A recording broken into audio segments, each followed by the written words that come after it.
Questo video nasce dall'aver guardato in televisione una vecchia partita dei mondiali di calcio del 1966 e aver notato che quando il pallone finiva in tribuna il gioco non riprendeva se gli spettatori non lo ributtavano indietro e quindi ti chiedi con gli occhi di oggi, ma caspita, è possibile che non avessero pensato a avere 30-40 palloni da utilizzare durante un match? E poi magari rifletti su alcune cose della tua gioventù, tipo quando io ero piccolo il mio medico fumava in ambulatorio, si fumava anche tranquillamente in aereo e dici ma perché non era vietato, che era chiaramente dannoso e pericoloso? Ecco, in quest'ottica abbiamo voluto guardare alcuni episodi della Formula 1 degli anni 70 e soprattutto degli anni 80 e proprio di fronte a certe cose chiederci ma porca miseria, perché non ci avevano pensato prima? Qui siamo a Rama in Spagna, primo giro, serbatoi pieni, la Ferrari di Jackie X viene speronata dalla BRM di Jackie Oliver che ha avuto un semiasse e fuoco divampa immediatamente, in maniera incredibile i piloti escono praticamente incolumi e ovviamente cosa pensiamo? Che la gara verrà interrotta, qui addirittura la Ferrari carbonizzata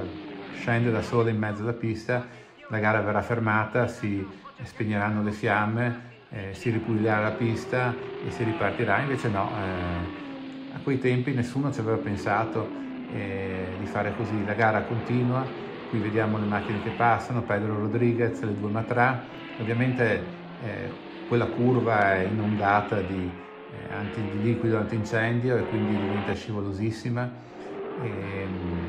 niente, però questo è proprio, ma perché non ci hanno pensato se Voscaven che si gira? Beh, si dirà siamo nel 1970, siamo ancora nella Formula 1 antica,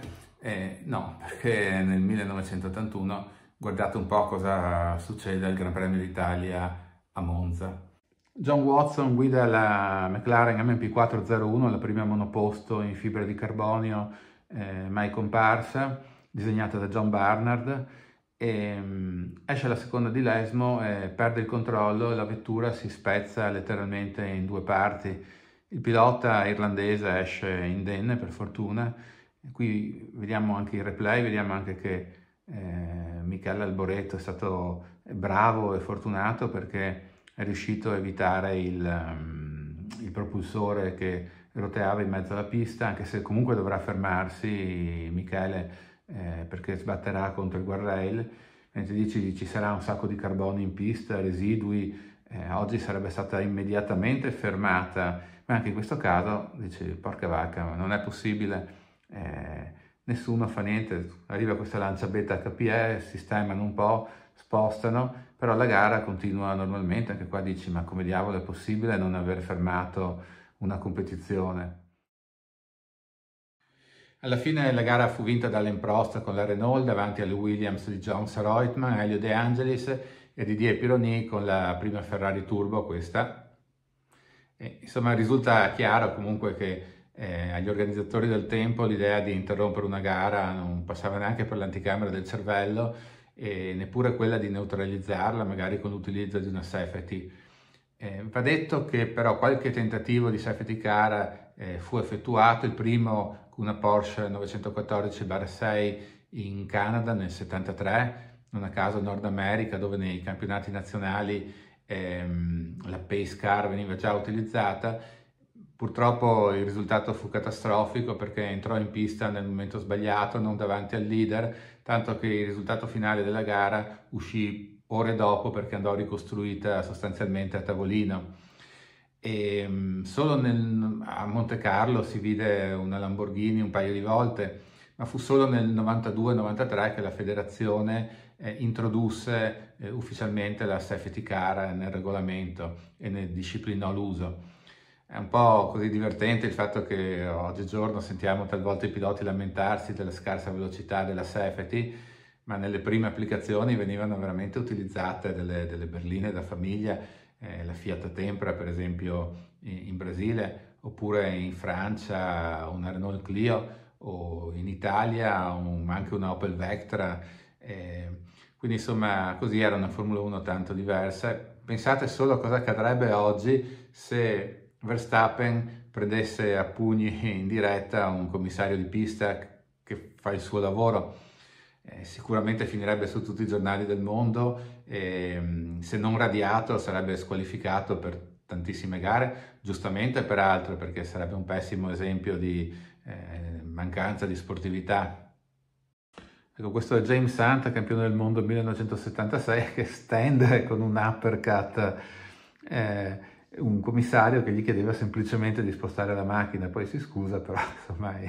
il gesto è abbastanza grave. Un altro campione del mondo, Nelson Piquet, un video questo più noto, nell'Hockenheim, quella vera, vecchia, con i rettilinei, viene buttato fuori mentre in testa dal cileno Eliseo Salazar. Insomma, non trova niente di meglio che lamentarsi che prendendo la calci a pugni, e per questo non verrà squalificato, non gli sarà chiesto di saltare alcuna gara, nulla. Sì, non per giustificare più di tanto Hunt piuttosto che Piquet, però ho detto che quelli erano tempi in cui i grandi sportivi, i grandi campioni erano anche persone di grande carattere, molto dirette. Vediamo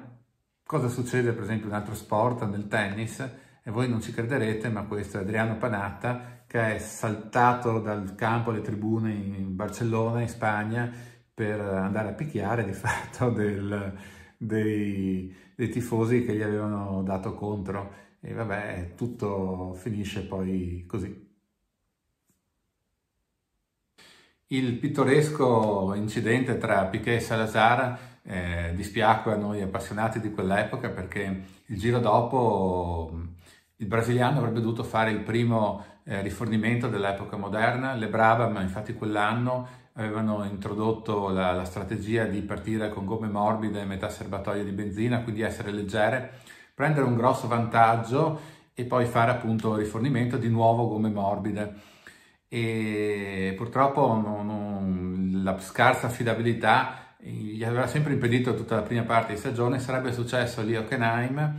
e invece non accadde, però vediamo che può essere interessante questo, che è il primo refueling dell'epoca, diciamo, moderna. Vedete appunto che si protrae un po' più del normale, ed è anche interessante confrontarlo con quelli attuali. Questo argomento questo ha poco a che fare forse con l'oggetto del nostro video, però è interessante per far vedere un'altra cosa a cui proprio ci dovevano pensare, caspita, che è la velocità nei box. Nel senso che oggi nei box si entra a velocità limitata, non c'è nessuno in prossimità, ma guardate un po' a quei tempi, negli anni 70, ma anche tutti gli anni 80, praticamente sino al 93 mi sembra, la velocità di entrata e di uscita era libera, ed era pericolosissimo, Una cosa che ci piace molto della Formula 1 attuale è la procedura di partenza estremamente sicura. Tutte le monoposto devono essere ferme, ci sono gli sbandieratori per segnalare eventuali situazioni di stallo, e tutto questo non accadeva negli anni 70, dove c'era la terribile abitudine di dare il via con le ultime file ancora in movimento, forse proprio per creare anche il pathos del gruppone che arrivava compatto alla prima curva, ma si creavano situazioni veramente di grandissimo pericolo.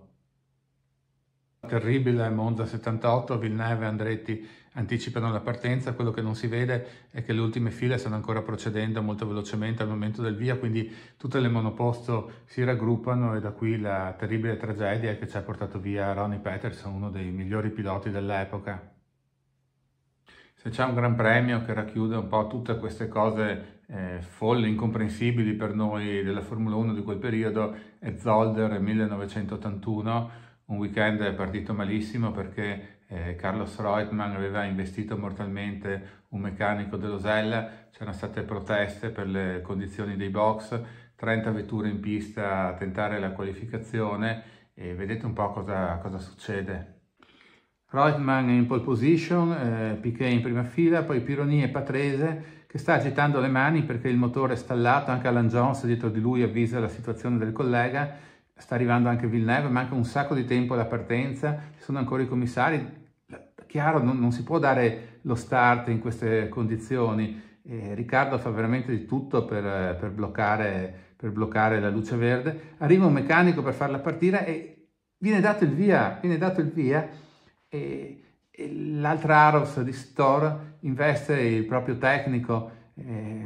Guardate la disperazione del pilota italiano, è una situazione completamente folle, cioè come si fa a non sospendere la gara, a dare il via lo stesso? E vedete che al primo giro non viene interrotta la gara, vengono lasciati transitare i piloti, vedete che follia il rischio che si prendono i commissari di pista, che sono veramente a un passo dall'essere travolti dal gruppone.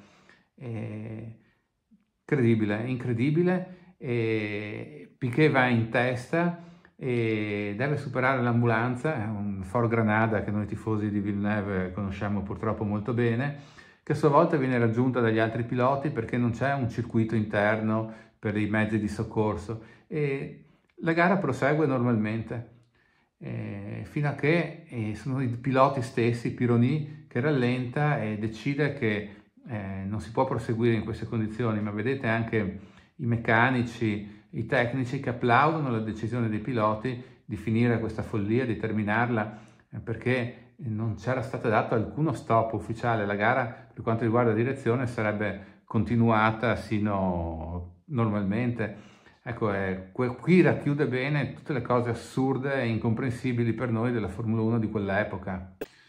Un'ultima situazione, la più drammatica, come risulti veramente incredibile che nessuno a quei tempi pensasse che anche durante i test liberi erano necessarie le stesse garanzie di sicurezza che si adottavano durante la gara. Questo ci portò via due grandissimi piloti, Patrick Depailler nel 1980, Elio De Angelis nel 1986, peraltro entrambi traditi da dei problemi meccanici al loro monoposto. Dove la curva dove si schiantò il pilota francese, se si fosse stato in gara avrebbe visto due linee di reti di protezione che avrebbero molto probabilmente salvato il pilota dell'Alfa Romeo. È ancora più incredibile Elio De Angelis durante un test alle Castellet dove c'erano vari team, la sua Brabham perse l'alettone posteriore, si capottò, prese fuoco e non c'era nessuno a spegnere l'incendio. Non vogliamo rivedere quel video che è terribile, solo alcune immagini per far capire che furono i suoi meccanici arrivati dal box assieme ai meccanici della McLaren e ai piloti che giravano, Mansell, Jones, Prost, a spegnere l'incendio e tirare fuori il pilota, che oltretutto dovette aspettare 30 minuti che arrivasse l'elicottero che non era presente. In condizioni normali probabilmente Elio si sarebbe salvato perché alla fine morì per aver inalato a lungo i fumi tossici dell'incendio. Va detto che l'incidente del Romano fu la goccia che fece traboccare il vaso, ma eravamo già nel 1986 e la federazione decise che da quel momento in poi per qualsiasi test era necessario comunque avere delle adeguate misure di sicurezza. Una cosa per chi crede al destino dell'incidente di Elio De Angelis: in realtà non doveva essere lui a guidare quella macchina, doveva essere il suo compagno di squadra Patrese, ma Elio chiese a Riccardo di poter essere lui a guidare perché aveva bisogno di fare strada con quella monoposto molto difficile, e finì come finì. Abbiamo parlato di tante cattive idee, terminiamo con una buona che però risale agli albori della Formula 1 e è un sistema per rinfrescare i piloti, forse non è più molto attuale, però sicuramente era semplice, ingegnoso e decisamente economico. Grazie e ciao a tutti. Casi una vuelta por delante de Iserland. Froilán González hizo una aparición excepcional con Ferrari.